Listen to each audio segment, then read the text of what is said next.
mangerait, mais comme il n'y est pas, il ne mangera pas. Ah, vous êtes nombreux, hein? Bonjour. Bonjour. Nous allons donc frissonner tous ensemble. Oui. Super. Oui. Vous êtes prêts? Oui. Mais avant de commencer, je voudrais vous poser une question, même 3 questions.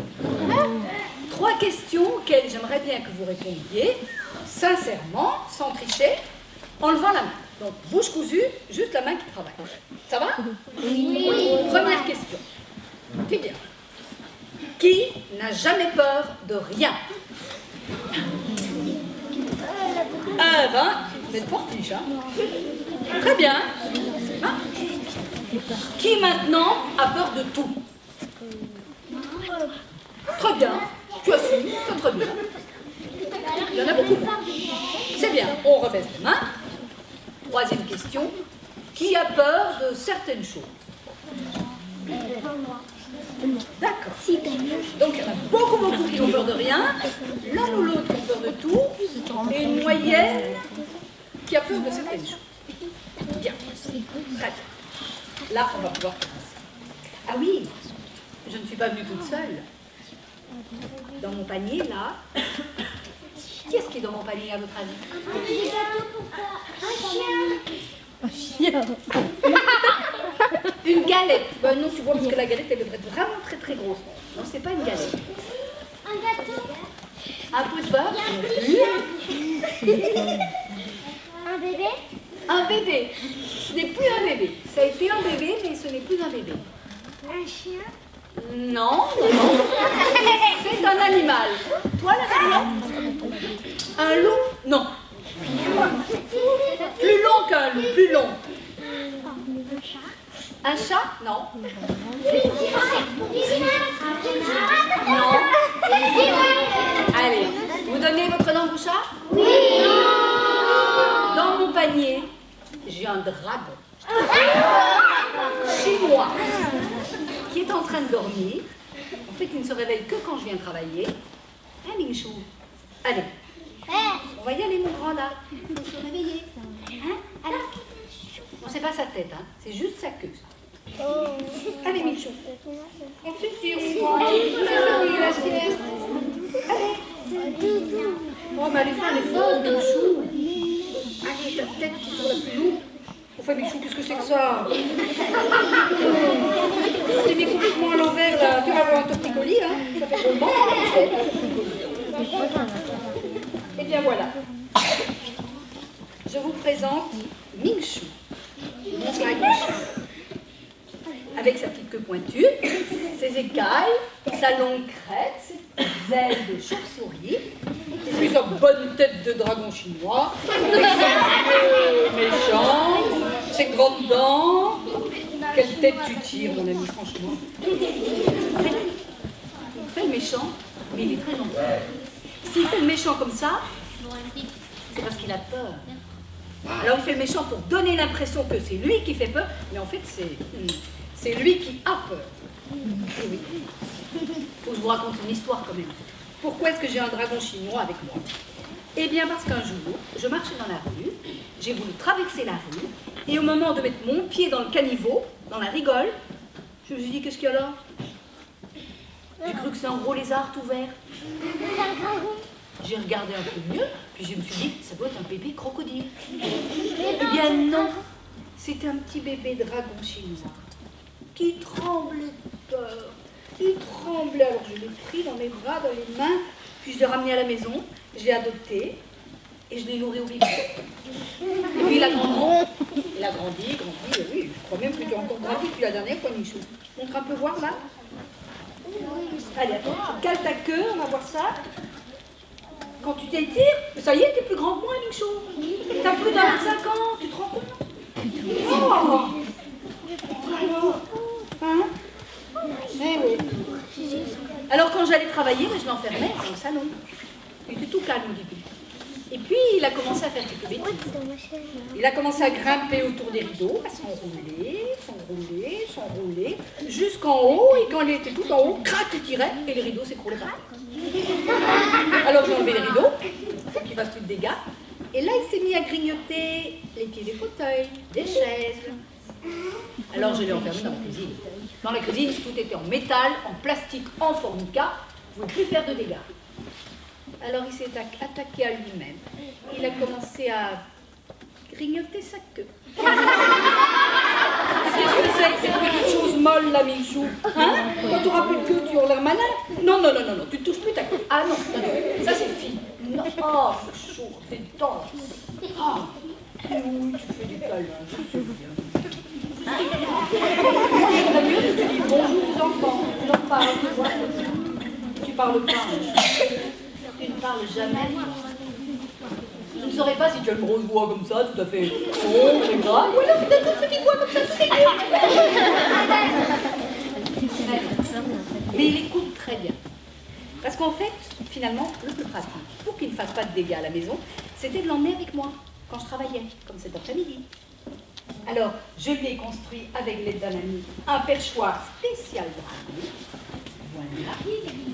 Comme ça, il pouvait s'enrouler autour, juste comme il est, et assister et écouter les histoires, parce qu'il écoute très très bien. Un Michou d'écoute. Alors, par quoi est-ce qu'on va commencer? C'est toi qui me donnes l'idée? Allez. Je sais que tu ne parles pas. Tu chuchotes juste dans l'oreille. Alors, tu vas me chuchoter doucement dans l'oreille. Toi, tu fais qu'on commence. Non, là, si tu n'articules pas, Michou, je ne comprends pas. D'accord. C'est une bonne idée. Le tailleur, on va commencer par raconter l'histoire du tailleur. Vous savez ce que c'est qu'un tailleur? Oui. C'est très simple. Un tailleur, c'est la même chose qu'un couturier. C'est quelqu'un qui taille, qui découpe et puis qui coupe des vestes, des pantalons, des chemises, des robes, des jupes. Voilà, un couturier. Eh bien, cette histoire commence dans un grand château. Tour, donjon, grande cour. Dans ce grand château habite un grand seigneur. Et le grand seigneur, dans son grand château, il a eu l'idée soudain de donner une grande, une magnifique, une sublime fête pour tous ses amis. Alors tout de suite, il avait fait venir au château les cuisiniers, bien sûr, les décorateurs, les fleuristes, les musiciens, les danseurs et tout ce petit monde répétait, préparait. Il y avait un tourbillon, une agitation dans ce château, quelque chose d'incroyable, jusqu'à la veille du grand jour. La veille du grand jour, le seigneur a été dans sa chambre, il a ouvert son dressing et il s'est dit « Voyons, quel costume vais-je mettre pour demain ?» Regardez. Ah, peut-être ce costume vert. Oui, vert. Très bien ça, vert, non? Non, j'aurais l'air d'être tombé dans un plat d'épinards, ça ne va pas. Alors... Ah, rouge, ah bah oui, rouge. Rouge, c'est à la mode maintenant. Depuis que j'ai mis ce costume rouge, tout le monde met du rouge. Ah bah oui, justement, si tout le monde met du rouge, j'aurais l'air complètement banal. Non, ça ne va pas. Qu'est-ce qui reste là? Ah, ce costume gris peut-être, c'est classe. Oui. N'empêche qu'il est bouffé par les mythes, il est plein de rouge. Et puis là, le noir. Oh, il est horrible, j'ai acheté ça, moi. Ah, jaune or. Ça m'ira bien. Oui, qu'est-ce que je suis beau là-dedans. À moins que ça fasse un peu tournesol. Alors il a continué à chercher, celui-là, non. Il a sorti tous les costumes de son placard qui étaient vides. Il y avait des costumes partout par terre autour de lui. Mais je n'ai rien à me mettre, moi. Qu'on fasse venir le tailleur. Et le tailleur est arrivé au château. C'était un tout petit homme, avec un beau petit costume bien coupé, un petit chapeau rond sur la tête, tous ses échantillons de tissu sur le bras, et dans sa main, sa petite boîte à couture. Il est arrivé au château, il a frappé, le domestique est arrivé. Ah, vous êtes le tailleur pour mon maître, entrez. Venez, je vous conduis. Et le domestique l'a traîné à travers le corridor, comme ça. Et le petit tailleur, avec ses échantillons de tissu, sa petite boîte à couture, là, dans le corridor, il a dû faire attention parce qu'il y avait des domestiques qui portaient des tables, d'autres qui portaient des piles d'assiettes, et puis il y avait des portes qui s'ouvraient, d'autres qui se refermaient. De bonnes odeurs de cuisine, là, qui passaient en même temps. Et puis il entendait des musiciens qui répétaient. Et là, dans le fond, à travers la porte ouverte, il voyait des danseurs qui répétaient aussi leur chorégraphie. Et comme ça, de fil en aiguille, après avoir traversé tout le corridor, le domestique a emmené le tailleur devant une porte. Il a frappé. Entrez! Il y avait le seigneur. Ah! Mon ami, tailleur, tu as bien fait de venir. Montre-moi un peu les tissus que tu as sur ton bras. Et voilà, j'ai plusieurs couleurs si vous voulez. Un très beau bleu marine, un noir un peu brillant, un doré aussi. Le bleu marine, mon ami, le bleu marine. Voilà. Je voudrais que tu me couses pour demain matin un costume magnifique dans ce beau bleu marine. Demain matin, monseigneur, mais c'est beaucoup trop court, vous savez. Moi, je n'ai pas assez d'une nuit pour coudre tout un costume. Oh, mon ami, un tailleur comme toi, d'une aussi grande réputation, tu auras 3 fois le prix si mon costume est prêt demain matin. Monseigneur, c'est pas une question d'argent, vous voyez, c'est que moi, pour coudre, non seulement j'ai besoin de temps, mais en plus j'ai besoin de calme. Ici, dans le château, c'est un tel tourbillon, une agitation. Tu as besoin de calme, me dis-tu. Bon. Le seigneur s'est tourné vers son domestique. Dis-moi, mon ami, est-ce qu'il y a un endroit ici qui reste encore un peu calme dans ce château? Bah, monseigneur, écoutez, non. Tout est occupé, des caves au grenier. À moins que... À moins que quoi? Le donjon, tu veux dire? Oui, c'est ça, le donjon. Ah, mon ami, mon domestique a justement une bonne idée. Et il n'y a qu'un endroit calme à souhait dans tout le château, c'est la salle du donjon, tout en haut. Tu y seras vraiment au calme, en toute tranquillité pour coudre. Bonne nuit, à demain. Et hop, le petit tailleur est emmené par le domestique dans le corridor et ils sont retrouvés devant une cage d'escalier comme ça, tout en colimaçon. Alors, ils sont montés, ça montait, ça tournait, ça montait, ça tournait, ça n'en finissait pas de monter, de tourner, de monter, de tourner, de monter, de tourner, et enfin, ils sont arrivés devant une porte. Le domestique. Et...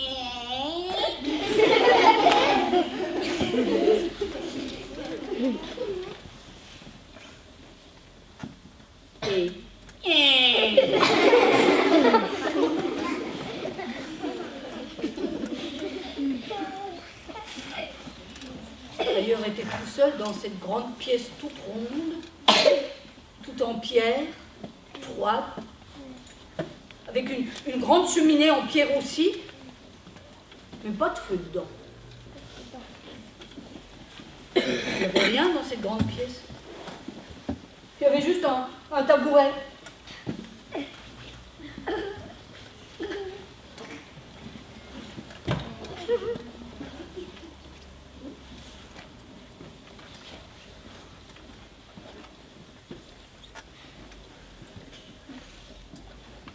Il s'est installé sur le tabouret avec la lanterne à côté de lui, de l'autre côté ses pièces de tissu.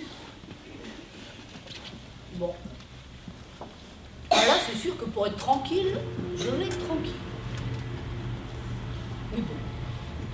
Bon. Puisque je suis là pour travailler, je vais travailler.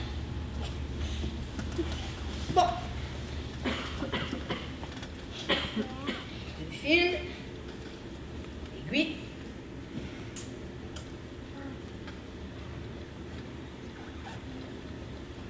Voilà. Il y a quelque chose qui me semble bizarre. Pourquoi le domestique, il m'a dit dans l'escalier que si j'entendais des voix étranges, il fallait surtout pas que je regarde. Bizarre, ça.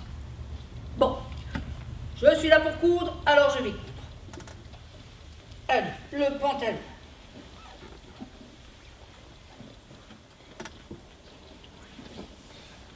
Et il a commencé à coudre.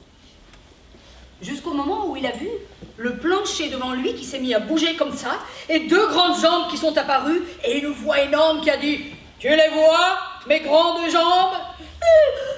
Ah, fantôme, surtout je regarde pas, surtout je regarde pas. Si, je les vois, les grandes jambes, ben, coup sur coup ça, hein, parce que moi je couds comme ça. Hein. Et le petit tailleur courait sur son tissu, et son aiguille filait. Oh, le travailleur, il travaillait bien, le petit tailleur, et il cousait vite, et bien. Ah, il avait fini le pantalon. Hop, il a repris ce qu'allait être la veste. Voilà. Et il s'est remis à coudre.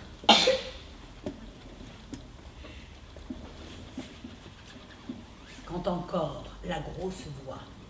Et mes grands bras, tu les vois maintenant? Si, je les vois, un peu coup sur ça, parce que moi je cours comme ça. Hein. Le petit tailleur courait sur le tissu, son aiguille filait. Le petit tailleur travaillait vite, le petit tailleur travaillait bien. Il avait fini la veste. Et donc il a pris la chemise, le col de la chemise, et il s'est remis à coudre.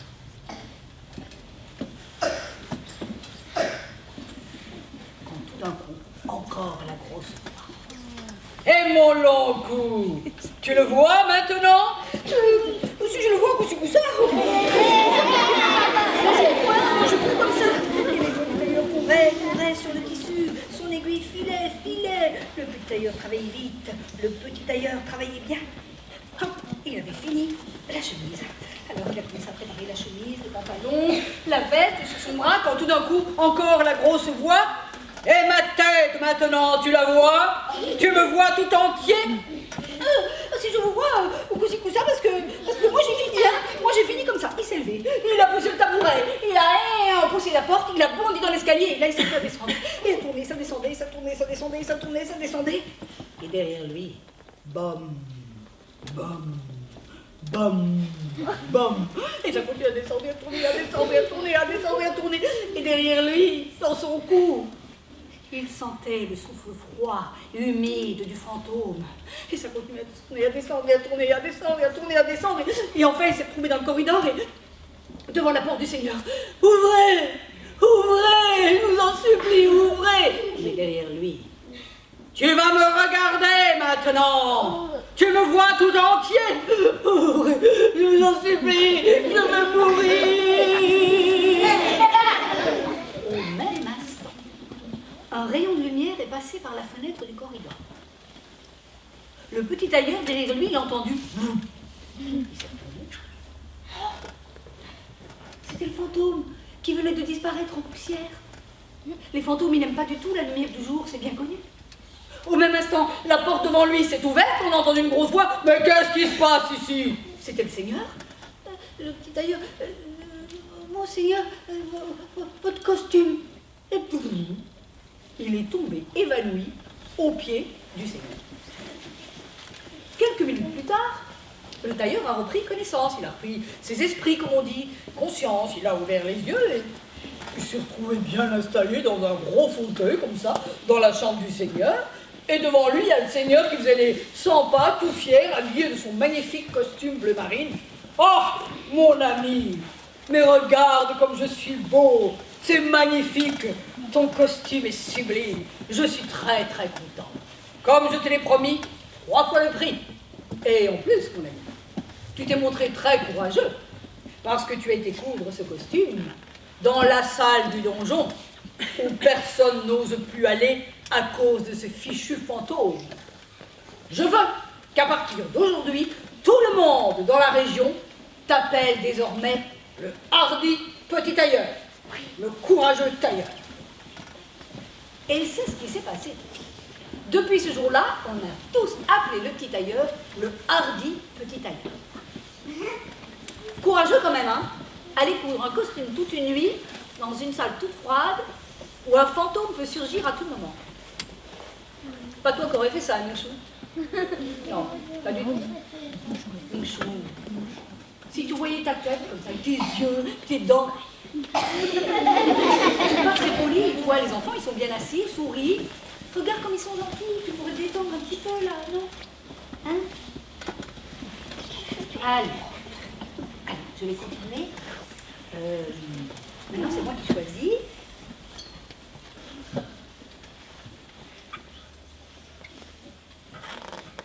Oui, surtout, ne bouge pas. Hein. Ne fais même pas un clin d'œil pour dire que tu es d'accord. Hein. Mais moulin, quelqu'un qui a peur de tout, pénible. L'histoire de Sylvain. Sylvain, c'est un jeune homme, 18-19 ans, qui joue très très bien du violon. Tellement bien que c'est devenu son métier.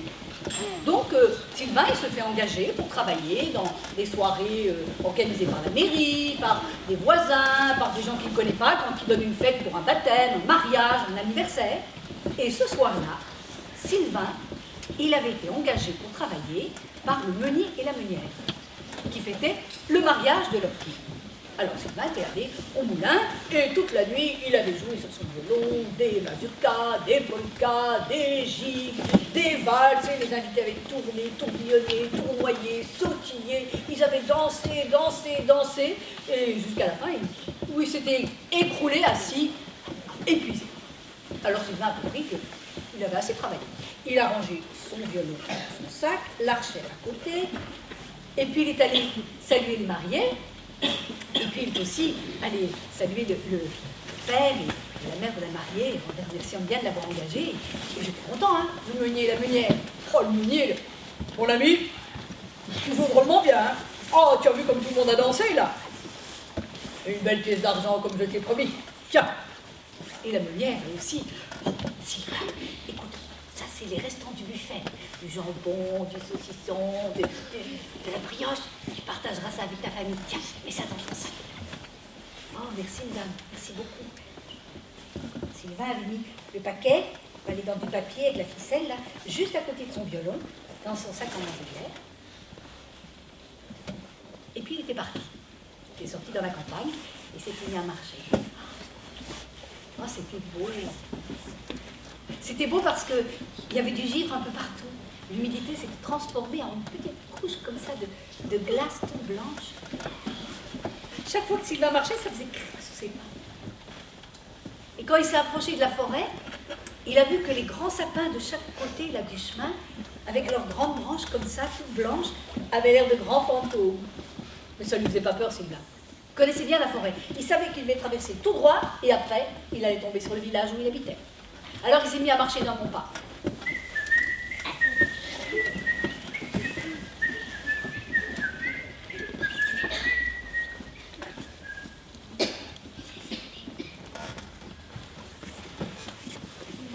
Il avait entendu quelque chose de bizarre dans les buissons, comme un frôlement.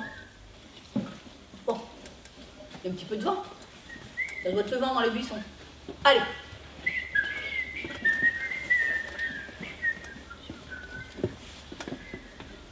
Il y avait un petit peu d'écho, mais c'était pas ça. Il y avait autre chose dans les buissons là. Alors très prudemment, derrière Sylvain, il y avait deux yeux jaunes flamboyants qui le regardaient. Un grand loup gris, tout maigre, prêt à se jeter sur lui. Sylvain, il n'a pas attendu son reste. Il s'est mis à courir, comme un fada. Il courait son violon. Il braque-ballait avec la saucisse, le jambon, là, dans son sac à côté de lui. Il courait jusqu'à ce que... Et ses poumons menacent d'exploser. Alors, il avait fallu qu'il s'arrête. Ah, le loup n'était plus là. Il avait réussi à le semer. Oh, il était soulagé, Sylvain. N'empêche qu'il n'allait pas s'attarder. Alors il s'est remis à marcher d'un pas rapide, là. Il fallait qu'il sorte de la forêt et qu'il arrive au village au plus vite. Et il marchait comme ça d'un pas sûr et assuré le plus vite qu'il pouvait quand...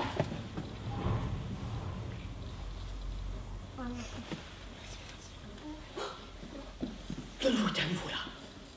Avec ses yeux jaunes, brillants, avec ses babines retroussées sur ses dents pointues, et puis ses poils qui se dressaient sur l'échine, et il grondait. Il est affamé, ce loup, il est maigre comme tout, il va me dévorer, il a faim.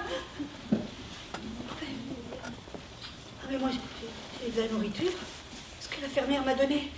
Alors, tout doucement, il a ouvert son sac, il a poussé une main dedans. Il s'est énervé sur le nœud que la fermière avait fait dans sa ficelle. Il a déchiré le papier et il a attrapé une saucisse. Il a découpé un petit morceau de saucisse et il l'a jeté derrière lui. Clac! Les mâchoires du loup. Vite, vite, il a fait quelques pas. Le loup grondait à nouveau. Alors, il a envoyé un deuxième morceau de saucisse et clac! Vite, encore quelques pas. écraser le morceau de saucisse. Et clac! Et ainsi, chaque fois, Sylvain faisait quelques pas. Et dès qu'il entendait le loup qui se mettait à gronder, hop, il envoyait le morceau suivant. Et il a fait comme ça avec toute la saucisse. Et puis, il a attaqué les jambons à côté. Hop! Ah, ça, c'était plus dur à couper les jambons. Hop! Et chaque fois, clac, clac, et clac. Et puis, il a commencé la brioche. Ah, ça, c'était facile à couper. Hop! Et la brioche, et clac. Et clac. Et clac. Et clac. Et... une petite miette. Et clac. Là, il n'y a plus rien. Oh, là, les doigts de Sylvain cherchaient là dans le sac désespérément. Il n'y avait plus la moindre miette et ses doigts sont mis à trembler. Et tout d'un coup, ting! Il avait cogné une corde de son violon. Le loup ne grondait plus. Alors, ting! Il a recommencé. Le loup geignait maintenant derrière lui. Encore une fois, ting! Le loup avait levé une patte. Ting! Le loup s'était mis sur ses pattes arrière, debout, avec les deux pattes avant levées, comme s'il voulait danser. Sylvain a ouvert son sac, il a pris son violon. Il a calé son violon dans son cou, il a pris l'archet, et tout doucement, surveillant le loup du coin de l'œil, il s'est mis à jouer une petite valse toute douce, toute tranquille. Et voilà-t-il pas que le loup s'est mis à valser. Alors Sylvain, il a fait quelques pas, et il s'est mis à avancer au fur et à mesure que le loup le suivait en dansant. Et puis Sylvain, il a joué une petite valse un peu plus rapide, et le loup s'est mis à tourner, tourbillonner, tournoyer, comme ça en avançant. Et... mais c'est qu'il dansait bien, ce loup! Alors Sylvain a joué tout ce qu'il avait joué à la fête, les gavottes, les mazurkas, les polkas, les gigues, et le loup tressaillait, sautait, sautillait derrière lui. Et Sylvain avançait en jouant, et le loup dansait en avançant. Et comme ça toute la nuit, Sylvain a traîné le loup en jouant, et le loup dansait derrière lui, jusqu'au moment où Sylvain a vu un rayon de soleil qui s'élevait tout doucement. Alors il a compris que le jour arrivait. Il a vu les arbres qui devenaient de plus en plus rares, et puis il a vu une maison, 2 maisons.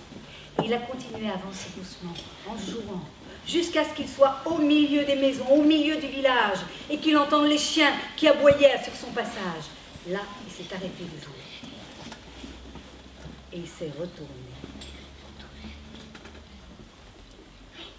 Le loup avait disparu. Le loup était retourné dans la forêt. Alors Sylvain a regardé son violon. Oh, mon violon, tu m'as sauvé la vie.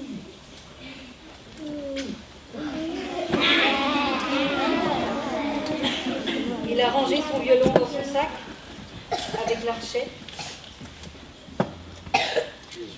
et il est rentré chez lui, sain et sauf, grâce à son violon. Tu vois, Michou, c'est intéressant de savoir jouer d'un instrument musical. Ça peut te sauver la vie. Qui, vous levez le bras, qui apprend la musique? Qui apprend un instrument là? Oh, bon, ça va. Au moins un bon tiers qui peut rencontrer un loup au coin d'une rue à vélo, ils seront capables de charmer le loup en jouant de la musique. Très bien.